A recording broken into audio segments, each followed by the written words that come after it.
హల్లెలూయా. ప్రార్థన చేసుకుందాం. సర్వాధికారి, మహోన్నతుడా, కృప కనికరమ కలిగిన దేవ, ఘనుడానికి స్తోత్రాలు చెల్లిస్తున్నాం. మీ పరిశుద్ధమైన నామమును బట్టి నేను ఆరాధిస్తుంటున్నాము తండ్రి. మీరు మాకు ఇచ్చిన ఈ చక్కటి అవకాశం కొరకు నీకు స్తోత్రాలు నాయన.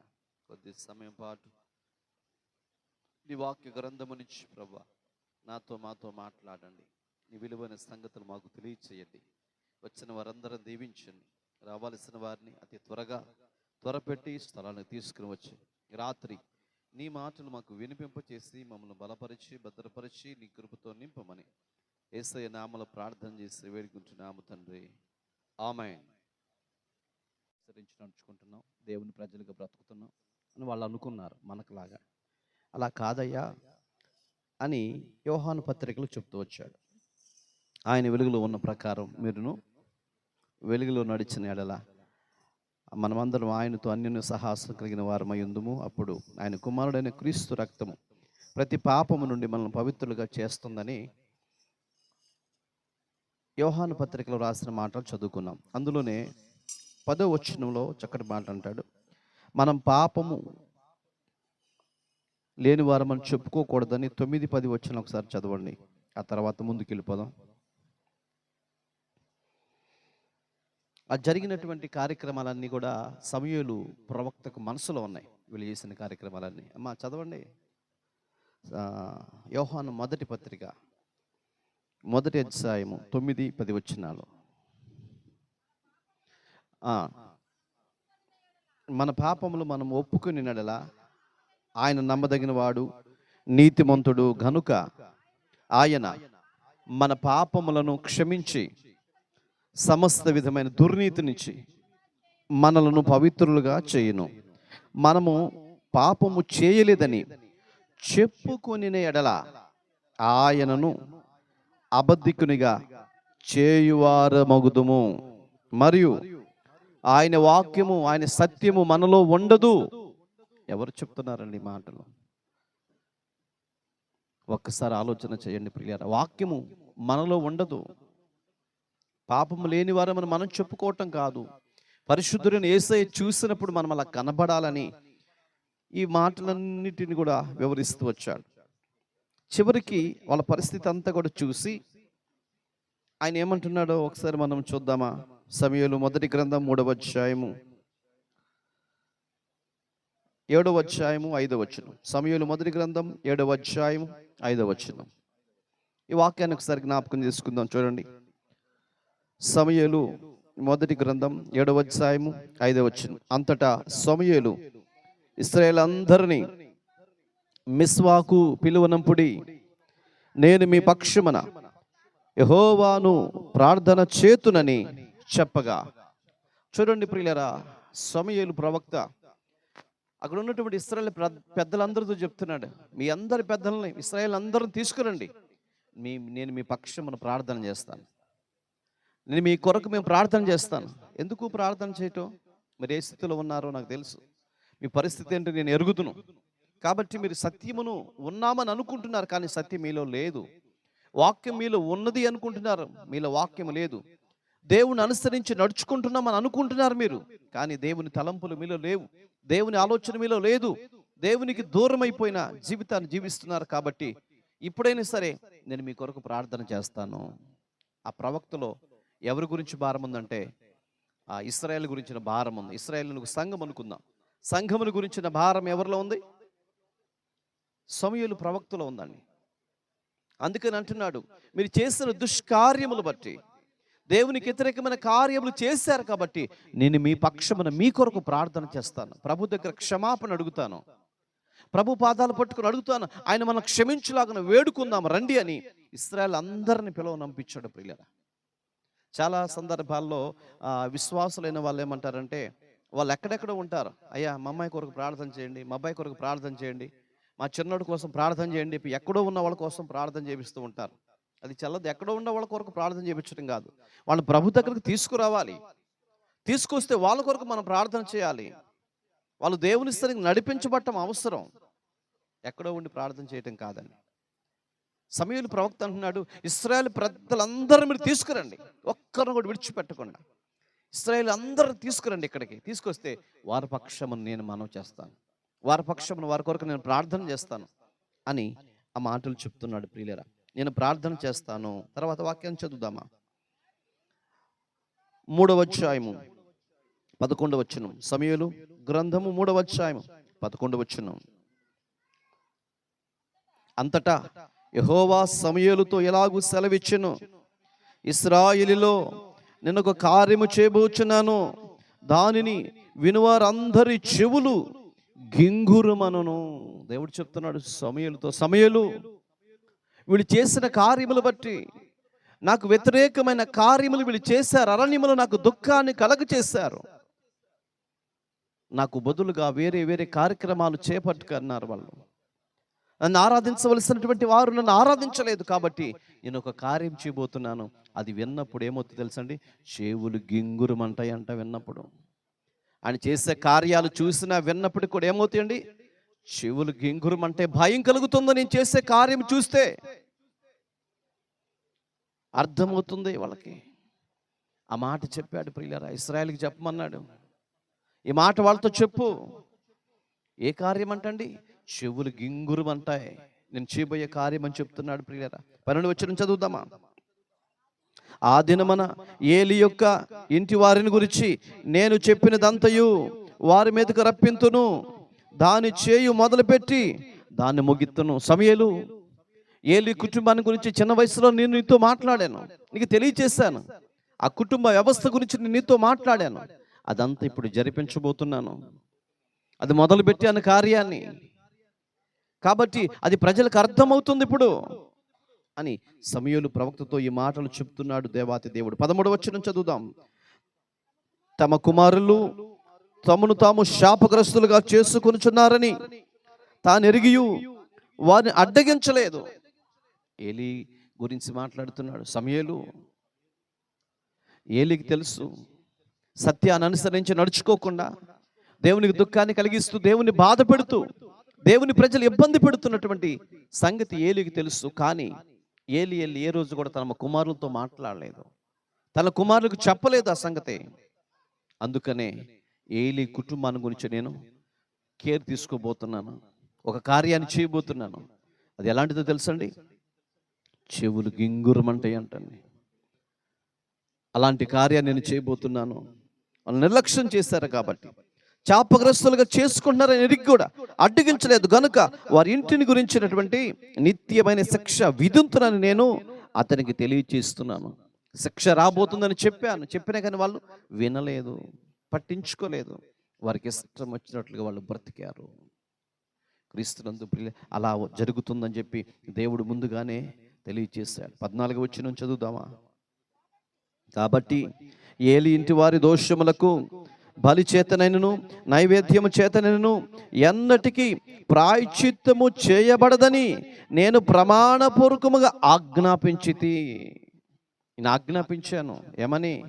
ఏలి కానీ ఏలి కుమారులు కానీ చేసినటువంటి కార్యముల వలన, దోడ్నో కోడ్నో బలి ఇవ్వటం వలన తమకు ఆ ప్రాయశ్చిత్తము జరగదు. మరి ఏం చేయాలయ్యా?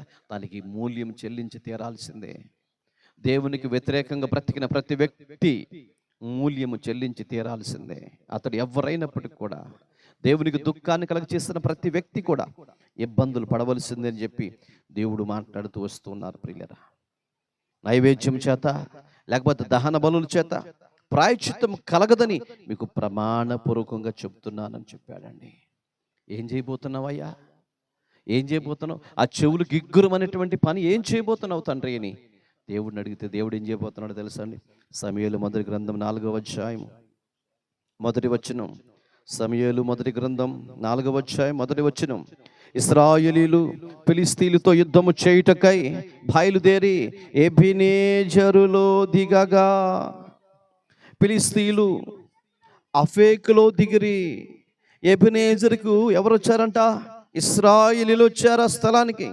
అక్కడికి యుద్ధము చేయడానికి ఫిలిష్తీయులు కూడా ఆ స్థలానికి వచ్చారు ప్రియులరా. తర్వాత మాట చదువుదాం, 2వ వచనం. ఫిలిష్తీయులు ఇశ్రాయేలీల మీద తమ్మును యుద్ధ పంక్తులుగా తీర్చుకొనగా, వారు యుద్ధములో కలిసినప్పుడు ఇశ్రాయేలీలు ఫిలిస్తీన్ల ఎదుట ఓడిపోయి యుద్ధ భూమిలోనే ఎక్కువ తక్కువ 4,000 మంది హతులైరి.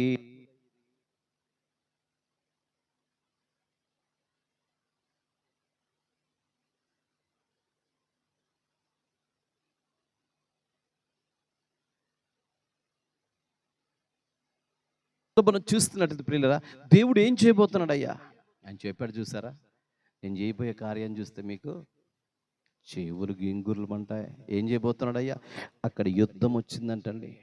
ఫిలిస్తీన్లకు ఇశ్రాయేలుకు యుద్ధం వచ్చింది. యుద్ధంలో అందరూ వచ్చారండి, యుద్ధం చేస్తున్నారు. ఇశ్రాయేలుకు ఒక ధీమా ఉంది, ఏంటంటే దేవుడు మా పక్షాన ఉంటాడు, అపజయమంటే మనకేంటో తెలియదు. ఆ ధీమాలే ఉన్నారండి. దేవుడు మా పక్షమును ఉన్నారు అనుకుంటున్నారండి. ఇందాక చదువుకుంటూ వచ్చాం యోహాను పత్రికలో, నేను సత్యాన్ని అనుసరించి నడుచుకొనుచున్నామని మనం మోసపుచ్చుకోవద్దు. వీళ్ళు అదే అనుకున్నారు. యుద్ధ భూమిలోకి వెళ్ళిపోయారు. యుద్ధ భూమిలోకి దిగగానే ఇశ్రాయేలీయులు వచ్చి, ఇశ్రాయేలీయులు యుద్ధానికి ఎప్పుడైతే వచ్చారో ఫిలిస్తీన్లు వెంటనే వచ్చారండి. యుద్ధం చేస్తూ ఉంటే ఇంచుమించు 4,000 మంది చచ్చిపోయారంటండి. 4,000 మంది ఒక్కసారి హతులైపోయారు. అర్థం కాలేదు. ఇశ్రాయేలీయులందరికీ బెత్తరపోయారండి. ఎందుకు ఇలా జరుగుతుంది? ఒక్కసారిగా ఒక భయానకమైన పరిస్థితి అక్కడ ఎదురైపోయింది. ఇంచుమించు 4,000 మంది ఫిలిస్తీన్ల చేతులు హతులైపోయారు. తర్వాత చదువుదామా? కాబట్టి జనులు పాలెములోకి తిరిగి రాగా ఇశ్రాయేలు పెద్దలు, యెహోవా నేడు మనలను ఫిలిస్తీన్ల ముందర ఎందుకు ఓడించెను? వాక్యం వింటున్నటువంటి వాళ్ళ ఇశ్రాయేలు అందరూ ఓడిపోయారండి. ఇంచుమించు 4,000 మంది చచ్చిపోయారు ఒకసారిగా. ఫిలిస్తీన్లందరి చేతులు ఓడిపోయిన వెంటనే ఇశ్రాయేలు పాలెంలోకి వచ్చేసారు. ఓ చోట కూర్చున్నారు. అసలు మనం ఎందుకు ఓడిపోతున్నాం? యుద్ధం చేస్తున్నప్పుడు యుద్ధంలో మనం ఎంతమంది ఒక్కసారిగా ఎలా చనిపోయాం? ఏం జరుగుతుంది ఇక్కడ అని ఆలోచన చేస్తే వాళ్ళకి అర్థమైన విషయం ఏంటంటే, సిలోహులో ప్రార్థనా మందిరంలో అంట మందస్సం ఉందంటండి. మందస్సం సిలోహులో ఉంది, అది ప్రార్థనా మందిరంలో ఉంది. అందుకని మనం ఓడిపోతున్నాం అనుకున్నారండి. వాళ్ళ ఆలోచన ఏంటో తెలుసండి, మన దగ్గర దేవుడు లేడు, మన దగ్గర దేవుడు లేడు, అందుకే మనం ఓడిపోతున్నాం. ఈరోజు ఇశ్రాయేలీయుల ద్వారా మనకు అర్థమవుతున్న సంగతి ఏంటంటే, ఒక వ్యక్తితో దేవుడు లేకపోతే ఆ వ్యక్తి జీవితం ఏమైపోతుందంట? ఓడిపోయే జీవితం అయిపోతుంది. నీ కుటుంబంలో నువ్వు ఓడిపోతావు, నీ జీవితంలో నువ్వు ఓడిపోతావు. నీ బ్రతుకులో యేసయ్య ఉంటే నువ్వు గెలుస్తావు ప్రియులరా. యేసయ్య నీ బ్రతుకులో లేకపోతే ఎప్పుడు ఓటమి పాలైపోతూ ఉంటాం. ఇశ్రాయేలీయులందరూ ఓటమి పాలైపోయారు. ఇశ్రాయేలీయులందరూ దేవునికి దుఃఖాన్ని కలుగజేసిన ఒకే ఒక విధానమును బట్టి ఓటమి అయిపోయింది వాళ్ళ జీవితంలో. దయానికమైన పరిస్థితికి వెళ్ళిపోయారండి. యేసు నీతో ఉంటేనే ఆశీర్వాదం అండి. యేసయ్య నీతో ఉంటే దీవెన. యేసయ్య నీతో ఉంటే ఓడిపోవు నీవు. యేసు నీతో ఉంటే గెలుస్తావు నీవు. నీ జీవితంలో యేసయ్య ఉంటే ఎన్ని అవరోధాలు వచ్చినా దాటుకుని వెళ్ళిపోగలుగుతావు. యేసు నీలో లేకపోతే క్షణక్షణం ఓటమి పాలైపోతామండి. అంతమంది ఇశ్రాయేలీయులకి దేవుడు లేకపోయేతలకి పెద్దలందరూ ఒక చోటకు వచ్చారు. ఎందుకు మనతో దేవుడు లేడు, ఎందుకు మనకి ఇలా జరుగుతుంది ఆలోచన చేశారు. వాళ్ళకి అర్థమైన విషయం ఏంటంటే, సిలోహులో ప్రార్థనా మందిరంలో మందస్సు ఉంది, ఇక్కడ మన దగ్గర మందస్సు లేదు, అందుకని ఓడిపోతున్నాం. అయితే ఇప్పుడు ఏం చేద్దాం? సిలోహులో ఉన్న ప్రార్థనా మందిరంలో ఉన్న ఆ మందస్సాన్ని తీసుకొచ్చి యుద్ధ భూమిలో పెట్టాలని తీర్మానించుకున్నారండి. యుద్ధ భూమిలో పెట్టాలనుకున్నారు. చదవండి ఈ మాటలు. సిలోహులోనున్న యెహోవా నిబంధన మందస్సమును మనము తీసుకొని మన మధ్య ఉంచుకుందాము రండి. అది మన మధ్య ఉండిన ఎడల మన శత్రువుల చేతి నుండి మనలను రక్షించును. శత్రువుల చేతిలో నుంచి మనం రక్షిస్తుంది. ఏంటిది? మందసం. వాళ్ళకు ఉన్న ఆలోచన ఏంటండి? దేవుడే శత్రువులకు అప్పగించాడని ఇంతకు ముందు మనం చదువుకున్నాం. దేవుడే వారికి శత్రువు అయిపోయాడని మనం చదువుకున్నాం. వాళ్ళు దేవుడికి దుఃఖాన్ని కలగ చేశారని మనం చదువుకున్నాం. కానీ వీళ్ళు ఏమనుకుంటున్నారు? మందస్సం మన దగ్గర లేదు కాబట్టి అందుకే మనం ఏమైపోతున్నాం? ఓటమి పాలైపోతున్నాం. ఆ మందస్సాన్ని తెచ్చుకుంటే మనకు ఓటమి ఉండదు, రండి వెళ్ళి తెచ్చుకుందాం అని వాళ్ళందరూ కూడా బయలుదేరారండి. చదవండి, తర్వాత వాక్యాన్ని చదువుకుందాం. కాబట్టి జనులు షిలోహునకు కొందరిని పంపి అక్కడ నుండి కెరూబుల మధ్య ఆశీనుడయుండు సైన్యములకు అధిపతి యెహోవా నిబంధన మందసమును తెప్పించిరి. ఏలి యొక్క ఇద్దరు కుమారులైన హోప్నియు ఫినోహాసును అక్కడనే దేవుని నిబంధన మందసమునొద్ద ఉండిరి. వీళ్ళందరూ వెళ్ళిపోయారండి. ఇశ్రాయేలు అందరూ పెద్దలందరూ కూడా సిలోహుకి వెళ్ళిపోయారు. వీళ్ళ ఉద్దేశం ఏంటంటే మందిరంలో ఉన్న మందసాన్ని తీసుకొచ్చి యుద్ధ భూమిలో పెడితే దేవుడు మనతో ఉన్నట్లు. చాలా మంది అనుకుంటారు బైబిల్ తల దగ్గర ఉంటే దేవుడు మనతో ఉన్నట్లు. చాలా మంది అనుకుంటారు బైబిల్ మన చంకలో పెట్టుకుంటే దేవుడు మనతో ఉన్నట్లు. ఇలా అనుకుంటారు. చంకలో ఉండటమో తల కింద ఉండటమో ఎక్కడెక్కడో ఉండటమో కాదు. బైబిల్ అనేది దేవుని వాక్యం. ఆ వాక్యం ఎవరి గుండె లోతుల్లో ఉంటుందో ఆ వాక్యమే వాళ్ళు బ్రతికించగలిగేది. ప్రియులరా, వాక్యం అనేది గుండెల్లో ఉండాలి, గుండెల్లో దాయపడాలి. హృదయం అనే పలక మీద దేవుని వాక్యము ముద్రించబడాలి. ఇశ్రాయేలీయులు ఏం చేస్తారు తెలుసండి? మందసాన్ని తీసుకొచ్చి యుద్ధ భూమిలో పెడితే దేవుడు మనతో ఉంటాడు అని అజ్ఞానంగా ఆలోచన చేస్తారు ప్రియులారా. అందుకని పరుగులు వెళ్ళారు. వారిలో ఈ ఇద్దరు వ్యక్తులు కూడా ఉన్నారు. ఎవరండి? ఎవరి గురించి దేవుడు మాట్లాడుతూ వచ్చాడో, చెవులు గింగురు అనిపించేలాగా నేను కార్యాన్ని చేయబోతున్నానని చెప్పాడు. ఆ ఇద్దరు వ్యక్తులు కూడా ఈ యుద్ధ భూమిలో నుంచి బయలుదేరి సిలోహులో ఉన్న ప్రార్థనా మందిరం దగ్గరకు వచ్చారు. ఆ మందస్థానం దగ్గర నిలబడ్డారు. మందస్థాన్ని బయటకు తీస్తున్నారు ప్రియులరా, మందస్థాన్ని బయటకు తీస్తున్నారు. హోప్నియేలు ఫినోహాస్ ఇద్దరు ఏలి కుమారులు ఇద్దరు కూడా అక్కడే ఉన్నారండి. ఆ మందసాన్ని బయటికి తీసి ఏం చేశారు చూడండి. తర్వాత వాక్యం చదువుదామా. యెహోవా నిబంధన మందసము దండులోనికి రాగా ఇశ్రాయేలు అందరూ భూమి ప్రతిధ్వనించునంతగా గొప్ప కేకలు వేసిరి.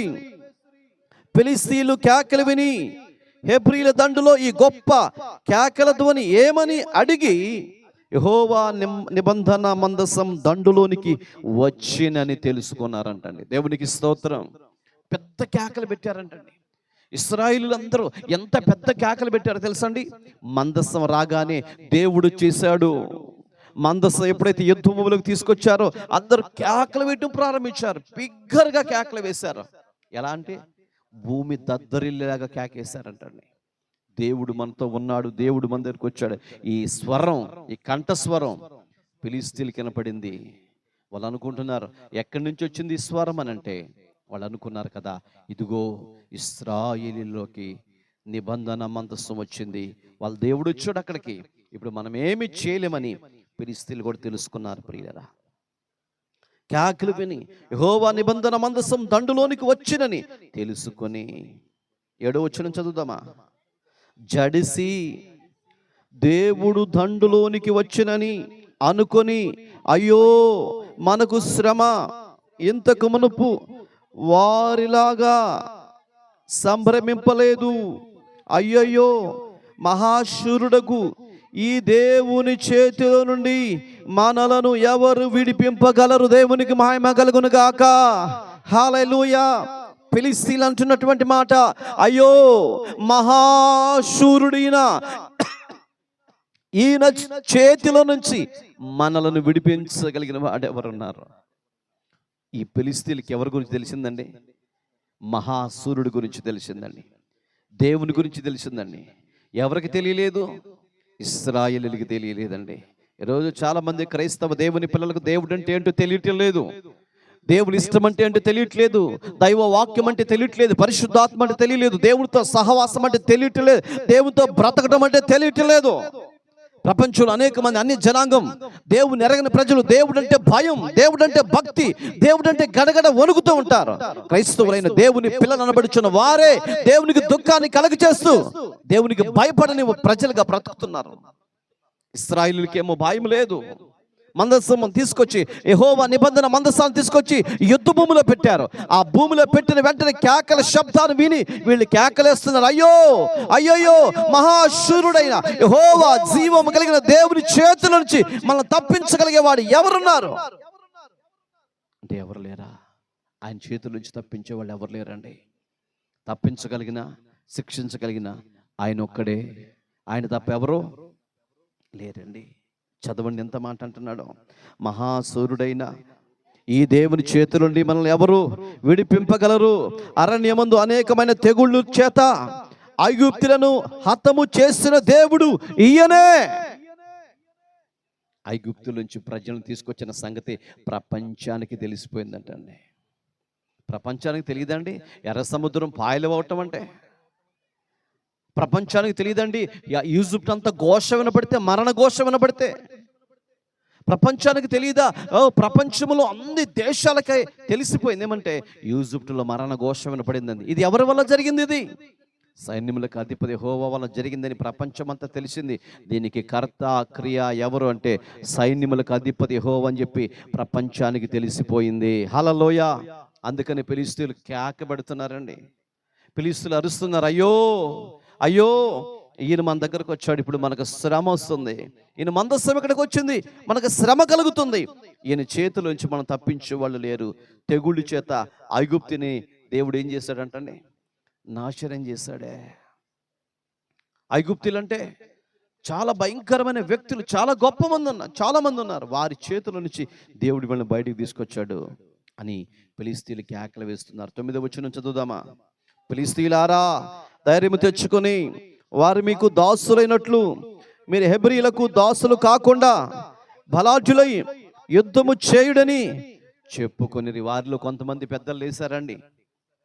పెద్దలు లేసి ఏమంటున్నాడు? ఫిలిష్తీయులారా మీరు ఎందుకు ఇలా అయిపోతున్నారు? వాళ్ళని చూసుకుని ధైర్యాన్ని పోగొట్టుకోవద్దు, మీరు ధైర్యంగా ఉండండి. ఏది ఏమని విజయం మందే, మనం గెలుస్తాం. ఇందాక 4000 మందిని మనం చంపేశాం, ఇప్పుడు మరలా చంపగలుగుతాం. ఓటమి పాలు అవ్వ, మనం ధైర్యంగా ఉండండి అని చెప్పి వారిలో కొంతమంది పెద్దలు వారిని బలపరుస్తూ వచ్చారండి. ఆ మాటలు విన్నటువంటి వాళ్ళు కాస్త బలాన్ని తెచ్చుకున్నారండి, కృంగిపోకుండా. తర్వాత ఫిలిష్తీయులు యుద్ధము చేయగా ఇశ్రాయేలు ఓడిపోయి అందరూ తమ డేరాలకు పరిగెత్తుకుని వచ్చిరి.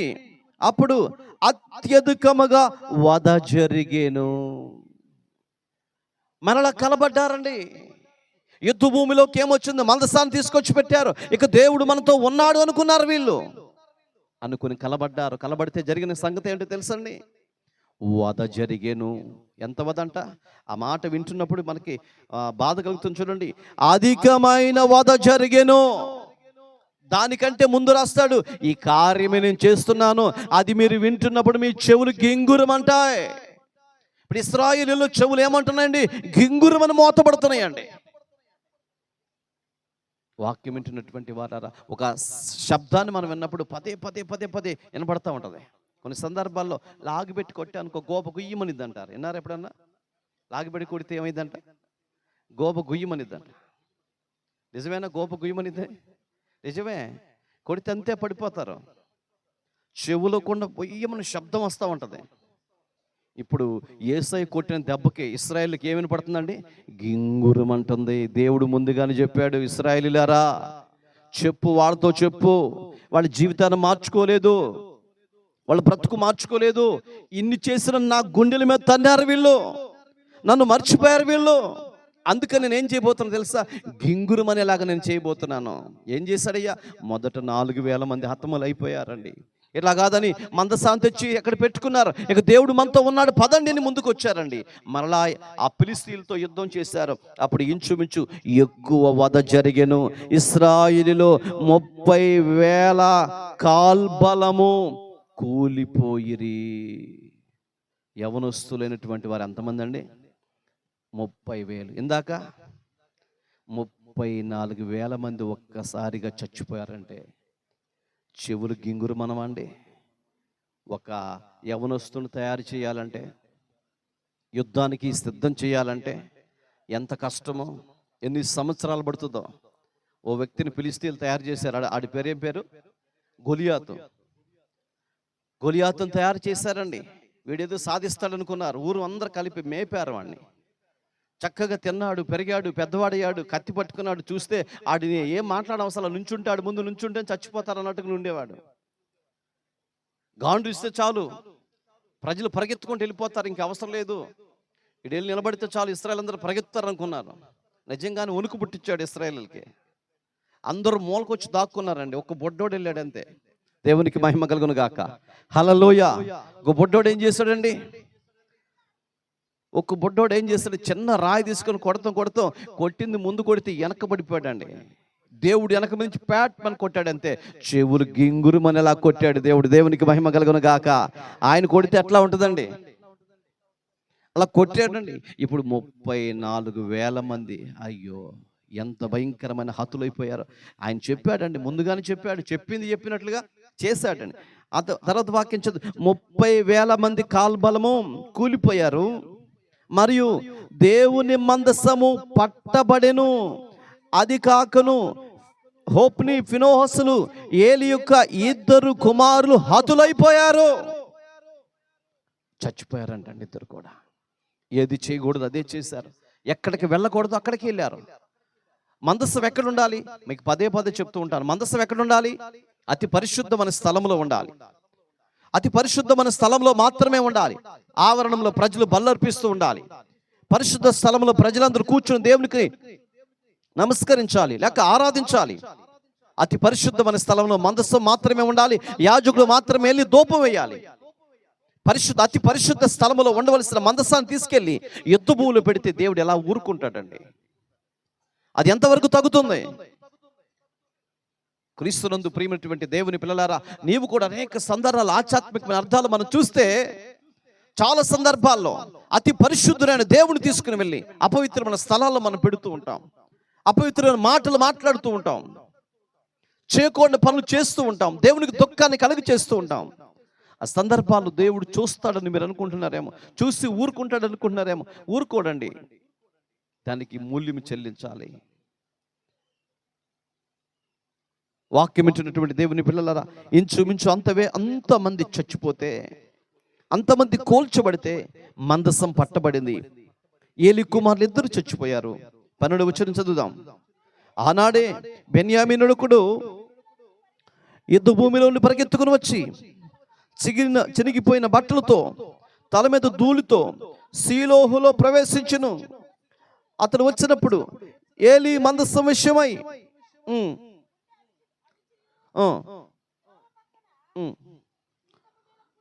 త్రో పక్కన పీఠం మీద కూర్చుండి ఎదురు చూడెను.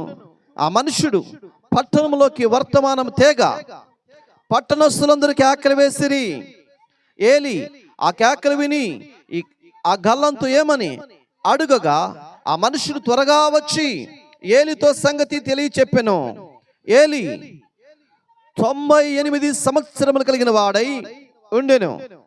అతని దృష్టి మందగిలినందున అతని కన్నులు కనబడకుండెను. ఆ మనుష్యుడు యుద్ధములో నుండి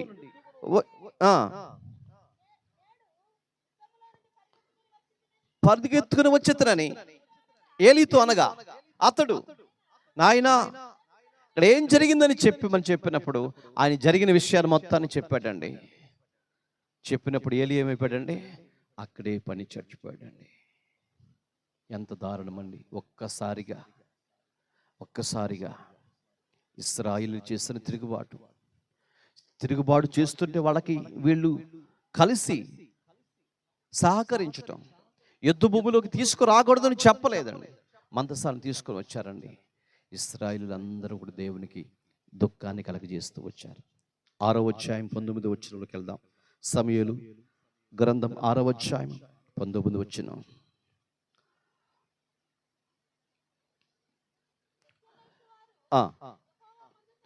యెహోవా మందసమును తెరచి చూడగా దేవుడు వారిని హతముచేసి ఆ జనులు 50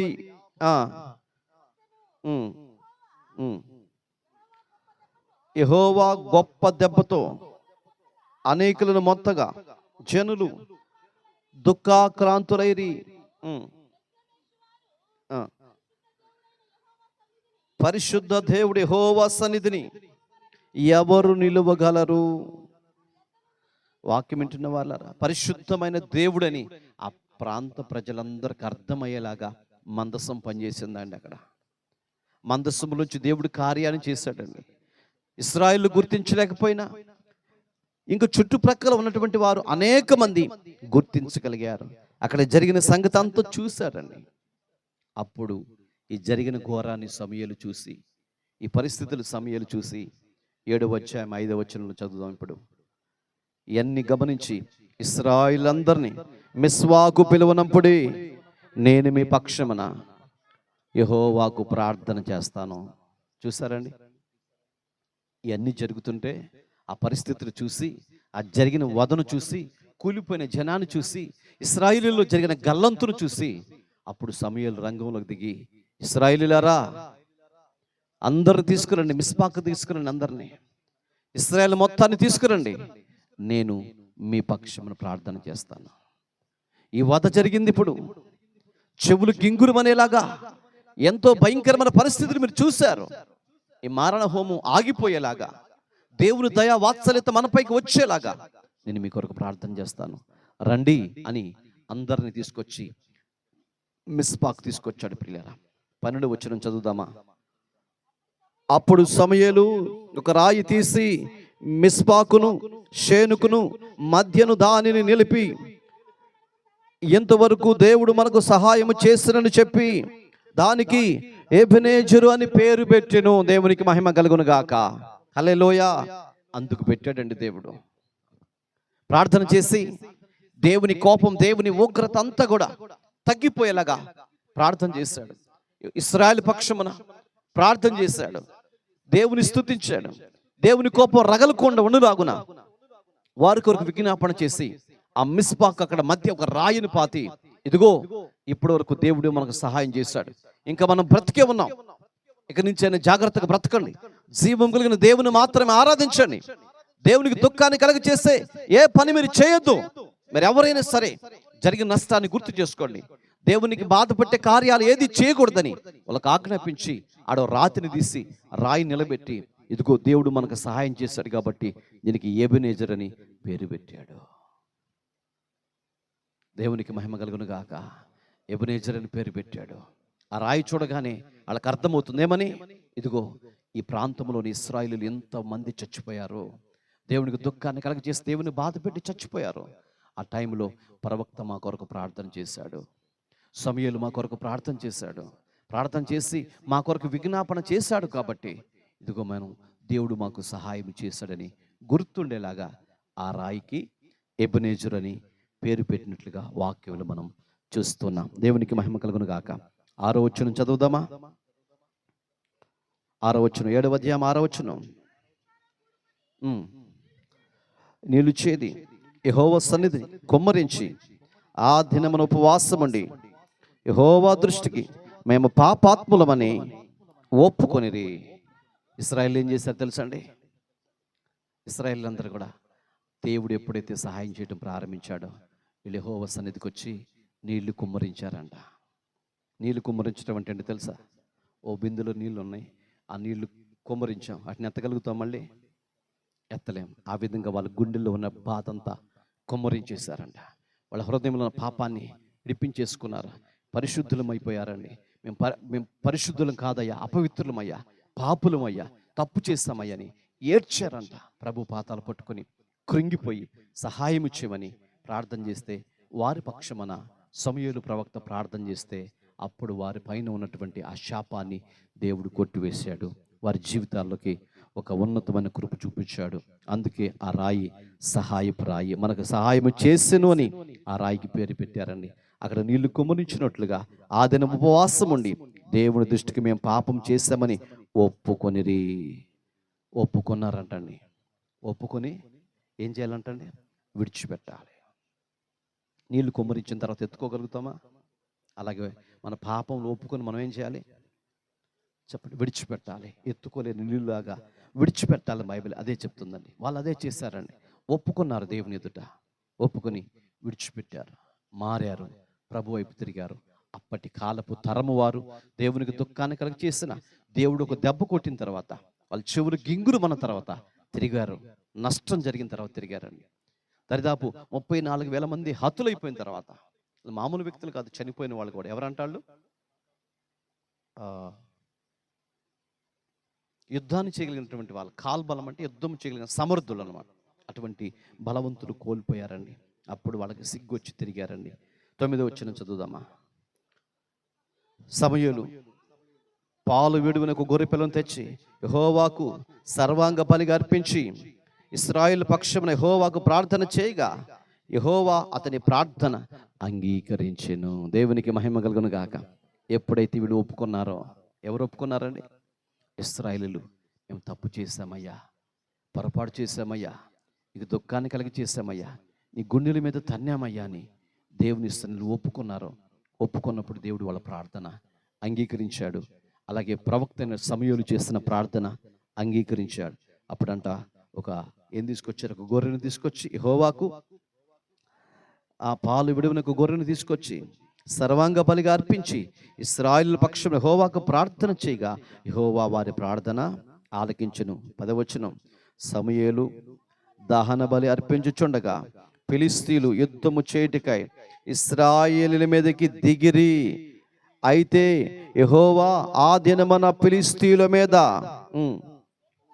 మెండుగా ఉరుములు ఉరిపించి వారిని తారుమారు చేయగా వారు ఇశ్రాయేలుల చేత ఓడిపోయిరి. దేవునికి మహిమ కలుగును గాక. ఇదే ఇశ్రాయేలీయులు 34,000 మందిని హతమార్చినటువంటి ఈ ఫిలిష్తీయులు ఎప్పుడైతే వీళ్ళు ఒప్పుకున్నారో, పశ్చాత్తాపడ్డారో, దేవుని వైపు తిరిగారో, దేవుని ధరించుకున్నారో, సావుకుని మాట విన్నారో, పరిస్థితి మారిపోయిందండి. మరలా యుద్ధం చేద్దాం, మళ్ళీ చంపుదామని వచ్చారు. దేవుడు ఉరుములు ముట్టించాడంటండి, మెరుపులు పుట్టించాడంట. వారందరిని దేవుడు ఏం చేశాడండి? తారుమారు చేశాడు. ఒకళ్ళకి అర్థం కాకుండా చేశాడండి. తారుమారు చేయగానే ఇశ్రాయేలు వాళ్ళందరి మీదకి ఇరుసుకుపడగానే ఆ ఫిలిష్తీయులందరూ కూడా హతమార్చారు. తరిమి కొట్టి చంపేశారు. ప్రియులరా, మళ్ళీ తిరిగి ఇశ్రాయేలీయుల జోలికి రాకుండానట్లుగా దేవుడు కార్యం జరిగించాడండి. చూడండి, దేవుని దగ్గరకు వచ్చి ప్రార్థన చేసినప్పుడు, ప్రార్థన చేయనప్పుడు 2 విషయాలు మనకి ఇక్కడే కనబడుతున్నాయి. దేవునికి దుఃఖాన్ని కలుగ చేసినప్పుడు వాళ్ళ తీరు ఎట్లా ఉందో, ఒప్పుకుని దేవుని దగ్గరకు వచ్చి దేవుని వైపు తిరిగినప్పుడు వాళ్ళ తీరు ఎట్లా ఉందో మనకు అర్థమవుతుంది. నువ్వైనా నేనైనా మనలో ఎవరైనా సరే దేవుడు మనతో ఉంటే ఆ పరిస్థితి చాలా అద్భుతంగా ఉంటుందండి. దేవుడు మనతో ఉంటే దేవుని సహాయం మనకు కలుగుతుంది. దేవుడు మనకు దూరం అయితే ఓటమి పాలైపోతాం. ఏదో చేయాలని పరిగెత్తుతూ ఉంటాం, కానీ ప్రతి క్షణం ఓడిపోతూ ఉంటాం. ఓడిపోకుండా ఉండాలంటే దేవుడు మనతో ఉండాలండి. ఇశ్రాయేలీయులు ఏమనుకున్నారంటే, దేవుడు మా దేవుడే మమ్మల్ని బయటికి తీసుకొచ్చాడు. ఎక్కడి నుంచి? ఈజిప్టులో నుంచి బయటికి తీసుకొచ్చింది మా దేవుడే, ఆయన మాతోనే ఉంటాడు అనుకున్నారు. కానీ అనుకుని వాళ్ళు మోసపుచ్చుకున్నారంట. దేవుడు మనతో ఉన్నారు అనుకుని మోసపుచ్చుకున్నారు. చివరికి ఏమైందంటే వారితో దేవుడు లేడు అని అర్థమైందండి. ఎప్పుడు? మరణ ఘోష వినబడినప్పుడు, మరణం వారి దగ్గరకు వచ్చినప్పుడు తర్వాత వాళ్ళకి అర్థమైంది దేవుడు మనతో లేడని. ప్రవక్త దగ్గరికి వచ్చి ప్రవక్త చెప్పినట్లుగా చేశారు, సావుకుడు చెప్పినట్లు చేశారు. వాళ్ళ జీవితాన్ని మార్చుకున్నారు, పాపములని ఒప్పుకున్నారు, విడిచిపెట్టారు, దేవుని వైపు తిరిగారు. ఎప్పుడైతే దేవుని వైపు తిరిగారో దేవుని కనికరం వారి మీదకి వచ్చిందండి. హల్లెలూయా. దేవుడు మనతో ఉంటే దేవుని సహాయం మనతో ఉన్నట్లే. దేవుడు మనతో లేకపోతే పరిస్థితులు దారుణంగా ఉంటాయి. ఒక దినాన మార్తా మరియలు ఇద్దరు కూడా యేసుక్రీస్తు ప్రభు వరకు ఎదురు చూస్తున్నారు. ఏం జరిగిందంటే లాజరు చనిపోయాడు. కబరు పంపించారు. ఆయన రావటానికి దరిదాపు 3 రోజులు పట్టింది. ఆయన తిరిగి వస్తున్నాడు. పరిగెత్తుకుంటూ వెళ్ళారు. ఆయన కాళ్ళ మీద పడ్డారు. అయ్యా, నీవెక్కడుంటే లాజరు చనిపోయేవాడు కాదు, నీవెక్కడుంటే లాజరు చనిపోయేవాడు కాదు అని ఆయన పట్టుకుని అడుగుతున్నారు. లాజరు మాతో ఇప్పుడు లేడు, లాజరు మాకు దూరం అయిపోయాడు అని అంటున్నారు. లాజరు అనగా దేవుని సహాయం అని అర్థం. మార్తా మరియలు అంటున్నారు, ఇప్పుడు మాకు దేవుని సహాయం లేదయ్యా, ఒంటరి అయిపోయాం, నువ్వు వెళ్ళిపోయావు, మేము దూరం అయిపోయాం, నువ్వు వచ్చావు, నీ సహాయం మాకు ఉంటుంది. Praise the lord. హల్లెలూయ. లాజరు అనగా దేవుని సహాయం. ఇప్పుడు దేవుని సహాయం ఎవరితో లేదంట? మార్తా మరియలతో దేవుని సహాయం లేదు, వెళ్ళిపోయింది. యేసయ్య వచ్చిన తర్వాత మరలా దేవుని సహాయం తిరిగి వాళ్ళ దగ్గరికి వచ్చింది. అందుకే మార్తా మరియా అడవద్దు అన్నాడు. అక్కడికి వెళ్ళాడు, ఆ లాజరును బయటికి తీసుకొచ్చాడు. Praise the lord. హల్లెలూయ. యేసయ్య మనతో ఉంటే ఏముంటుంది? అంతే, దేవుని సహాయం ఉంటుంది. దేవుని సహాయం అనుకుంటే ఓటమి ఎరగమండి. నీకు కలిగిన చిన్నదాన్ని కూడా దేవుడు దీవిస్తాడు. చిన్న వస్తువు కలిగి ఉన్న వస్తువును దేవుడు దీవిస్తాడు. కొంచెం కుటుంబం అయినా ఆ కుటుంబాన్ని దేవుడు దీవిస్తాడు. నీకు కలిగింది ఏదైనప్పటికీ దాన్ని దేవుడు దీవిస్తాడు. ఒకవేళ దేవుని సహాయం నీళ్ళు లేకపోతే ఎంత విస్తారమైంది కలిగి ఉన్నప్పుడు కూడా మనకి ఓటమి తర్వాత ఓటమి, ఓటమి తర్వాత ఓటమి, ఓటమి పాలైపోతూ ఉంటాం ప్రియులరా. ఇశ్రాయేలు ఎప్పుడు ఊహించలే ఇంత ఘోర నష్టం జరిగిద్దని. అలా నష్టం జరగడానికి కారణం ఎవరంటే వాళ్ళే, వాళ్ళ చేతులతో, వాళ్ళ క్రియలు వాళ్ళే అలా చేసేసుకున్నారని. ఈరోజు ఒకవేళ నువ్వు కూడా అలా చేసుకుంటున్నావేమో, నీ కుటుంబంలో నష్టాన్ని కలగటానికి నువ్వే కారణమేమో, నీ కుటుంబంలో బాధ కలగటానికి నువ్వే కారణమేమో, నీ కుటుంబంలో సంతోషాన్ని కోల్పోటానికి నువ్వే కారణమేమో, దేవునికి దుఃఖాన్ని కలిగిస్తున్నావేమో. దయచేసి ఈ 2023 సంవత్సరంలో మొత్తం విడిచిపెట్టేసేయండి. దేవునికి వ్యతిరేకమైన కార్యం ఏదైనప్పటికీ, అది చిన్నదైనా పెద్దదైనా, మొత్తాన్ని విడిచిపెట్టండి. పరిశుద్ధులకు మారండి, ప్రభు దగ్గరికి రండి, పాపములు విడిచిపెట్టండి. సమూయేలు ప్రవక్త చెప్పినట్లుగా దేవుని వైపు తిరగండి, మీ మనస్సు మార్చుకోండి, మీ ఆలోచనలు మార్చుకోండి, దేవుని సహాయం కొరకు ఎదురు చూడండి. 2024 సంవత్సరమైన ఒక నూతనమైన సంవత్సరముగా, ఓ నూతనమైనది కాదు, ఒక దివ్యమైన సంవత్సరముగా అనేకులకు సహాయం చేసేవారుగా, అనేకులు కన్నీళ్లు తుడిచేవారుగా, అనేకులకు ఆహారం ఇచ్చేవాళ్ళుగా, అనేకులకు వస్త్రములు ఇచ్చేవారుగా, అనేకుల కొరకు ప్రార్థన చేసేవాళ్ళుగా, అనేకులకి పరిచర్య చేసేవాళ్ళుగా ఉన్నతమైన స్థితి కలిగి ఉండాలని ప్రభు కోరుకుంటున్నాడు. యాచించేవారుగా ఉండాలని ప్రభు కోరుకోవట్లేదు ప్రియులారా.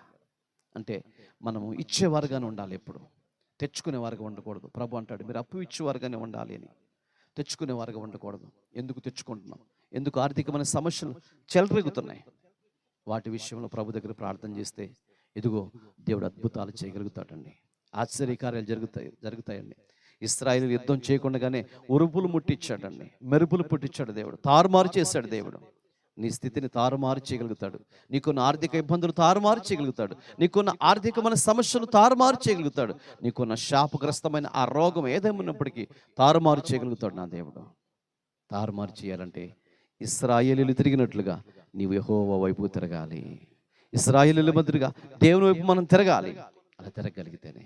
తిరిగి ఏం చేశారంటే వాళ్ళు, వాక్యంలో మనం చదువుతాం, వాళ్ళు పాపంలో ఒప్పుకున్నారు. ఏంటి పాపం? దేవుని విడిచారు, దేవునికి దూరం అయిపోయారు, కన్న తండ్రిని విడిచిపెట్టారు, కన్న తండ్రికి దుఃఖాన్ని కలిగించారు. తదుపరి చివరికి ఏమైందండి? భయంకరమైన శ్రమకు వాళ్ళు పాత్రలైపోయారు. తర్వాత వాళ్ళ జీవితాన్ని మార్చుకున్నారండి. యేసు ప్రభు దగ్గరకు వచ్చారు. దానికి తోడు ప్రవక్త వాళ్ళకి తోడయ్యాడు.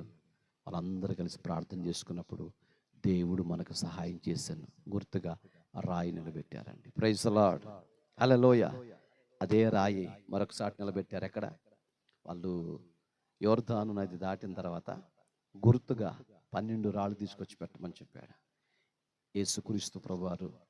అందుకే ఆయన ఒక బండ, ఏ బండ అంటండి? చీల్చబడిన బండ, జీవము కలిగిన బండ. ఆ బండలో నుంచే నీళ్ళు ఇచ్చాడు. ఆ బండను చీల్చి జీవజల నదిని ప్రవహింపజేశాడు. అదే బండ గుర్తులుగా పెట్టుకుంటూ వచ్చాడు.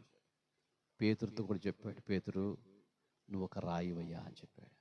సంఘాన్ని చెప్తున్నాడు, మీరు ఒక రాయి అని. దేవునికి మహిమ కలుగును గాక. హల్లెలూయా. ఏ బండ అంటండి? క్రీస్తు అనే బండ.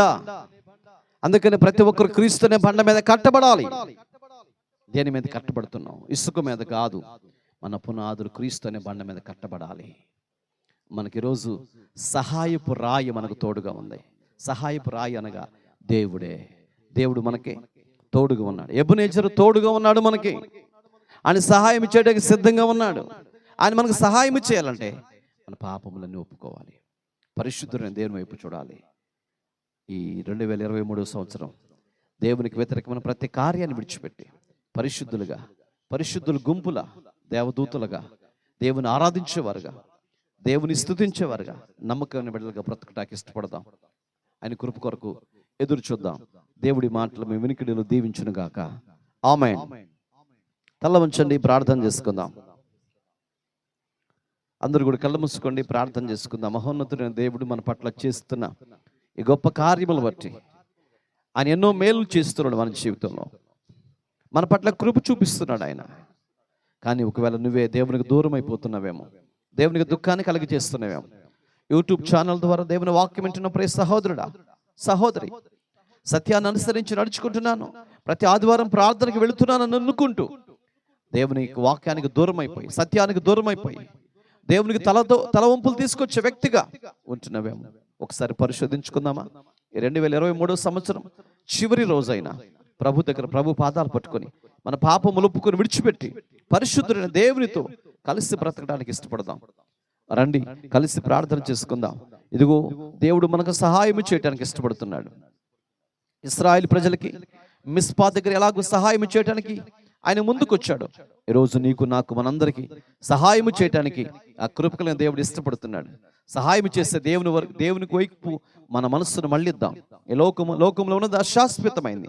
శాశ్వతమైన నిత్య రాజ్యం కొరకు ఎదురు చూస్తూ మన పాపను ఒప్పుకొని విడిచిపెడదాం, కడగబడదాం, పరిశుద్ధులైన దేవుని కొరకు ఎదురు చూద్దాం. ఈ అంచె దినాల్లో, చివరి దినాల్లో ఆ కృప కలిగిన దేవుని కొరకు మనం ఎదురు చూడవలసిన వారమై ఉంటున్నాం. దేవుడు నిన్ను నన్ను ఏర్పరచుకున్నాడు, తల్లి ఏర్పరచుకున్నాడు. ఆయన బిడ్డలుగానే మనం బ్రతుకుదాం. తలవంపులు తెచ్చే వ్యక్తిగా మనం బ్రతకూడదు. సత్యస్వార్త ప్రకటించడానికి, అనేక మంది ప్రజలను దేవుని ఎదుగు నడిపించడానికి ఆ కృపకులైన దేవుడు నిన్ను నన్ను మనందరూ పిలిచాడు, ఏర్పరచుకున్నాడు. సంఘముగా సమూహముగా సమకూర్చిన దేవాతి దేవుని సన్నిధిలో సంధి చేయబడిన వారమై, సమకూర్చబడిన వారమై ఆయన నామ ఘనత కొరకు మనం పాటుపడవలసిన వారమై ఉన్నాం. ఈ అంచె దినాల్లో ఆత్మల భారము కలిగి అనేకులు దేవుని ఎద్దుకు నడిపించే ఒక సైన్యం వలె మనం బ్రతకవలసిన వారమై ఉన్నాం. 2024 సంవత్సరం ఒక దీవెనకరమైన సంవత్సరంగా మార్చాలి ప్రభు. అందరూ కూడా ప్రార్థన చేసుకోండి. సహాయం చేసే వ్యక్తిగా నన్ను చెయ్యండి ప్రభా. సహాయపు రాయి నాకు తోడుగా ఉంది. నేను అనేకులకు సహాయం చేయాలి, అనేకులు ఆదరించాలి, అనేకులకు ఇచ్చే వ్యక్తిగా నన్ను మార్చండి నాయన. నీ కృప నా పైన ఉంచు నాయన. నీ వెలుగు నా పైన ప్రకాశింప చేయండి తండ్రి. ప్రభు సన్నిధిలో ప్రార్థన చేసుకుని ప్రతి ఒక్కరు కూడా నేను నీ బిడ్డగా బ్రతకాలి తండ్రి. నేను నీ కుమారుడిగా జీవించాలి తండ్రి. అటువంటి మహాభాగ్యం నీ కుమారుడిగా నాకు దయచేయను ఆయన. ఎంచు దినాల పాపం నన్ను అంటకుండా, అపరిశుద్ధత నన్ను అంటకుండా నీ నీతి కలిగిన మార్గంలో నన్ను నడిపించును తండ్రి. నీ మహిమ కలిగిన సన్నిధి కాంతి మా పైన ప్రకాశం వచ్చేమని ప్రభు పాదాలు పట్టుకుని అడుగుదాం. గనుడానికి స్తోత్రాలు. నీ మాటలు వినటానికి మీరు అవకాశాన్ని ఇచ్చారు తండ్రి. ఇశ్రాయేలీయులు అనేక సందర్భాల్లో నీకు దుఃఖాన్ని కలిగజేసి, బాధ కలిగజేసినప్పుడు తండ్రి చెవులు గింగురు అనిపించేలాగా నేను ఒక కార్యాన్ని చేయబోతున్నానని చెప్పావు తండ్రి. అదేమిటో కాదయ్యా, యుద్ధ భూముల నుంచి మందసాన్ని తీసుకొచ్చి ఇశ్రాయేలీయులు యుద్ధ భూములు పెట్టారు తండ్రి. శిలోహు ప్రార్థనా మందిరంలో ఉండవలసిన మందసాన్ని తీసుకొచ్చి యుద్ధ భూములు పెట్టారు. ఇంచుమించు 34,000 మంది హతులైపోయారు ప్రభు. ఆ దినం వాళ్ళు మారు మనసు పొందారు తండ్రి.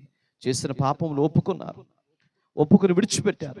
దేవుడు మనకు సహాయం చేశాడు కదా అని మిస్పాకు దగ్గరలో ప్రభు ఒక రాయిని పాతి దేవుడు మనకు సహాయం చేశాడని ఎబెనేజరు అని ఆ రాయికి పేరు పెట్టారు ప్రభు. దేవా, మీరు మాకు సహాయం చేశారు తండ్రి. ఇశ్రాయేలుకి సహాయం చేసిన దేవా, మీరు మాకు కూడా సహాయం చేయండి. ఈ కనికరాన్ని, కృపను మా పట్ల చూపించమని, వచ్చిన ప్రతి ఒక్కరిని దీవించి బలపరచమని, నేను నిత్యం మహిమతో నింపమని, ఇంతవరకు మాతో ఉండి నడిపించినందుకు నీకు వందనాలు చెల్లించుకుంటూ యేసయ్య శక్తిగల నామమున స్తుతించి ప్రార్థన చేసి వేడుకుంటున్నాము తండ్రి. ఆమేన్. తండ్రి యొక్క కృప, కుమారుని యొక్క ప్రేమ, పరిశుద్ధాత్మక సహవాసము, సన్నిధి కూడిన మనకు, రాలేని బిడ్డలకు, లోకములు స్తుతిస్తున్న సకల పరిశుద్ధులకు, holy gospel ministries YouTube channel వీక్షిస్తున్న ప్రతి కుటుంబానికి పరిశుద్ధాత్మ దేవుడు నిత్యము తోడయుండి నడిపించును గాక. ఆమేన్. యేసు రక్తమే జై, సిలువ రక్తమే జై, పవాది క్రియలకై యేసు రక్తమునకు సంపూర్ణమైన విజయం కలుగును గాక. ఆమేన్. Praise the lord. అందరికీ వందనాలు.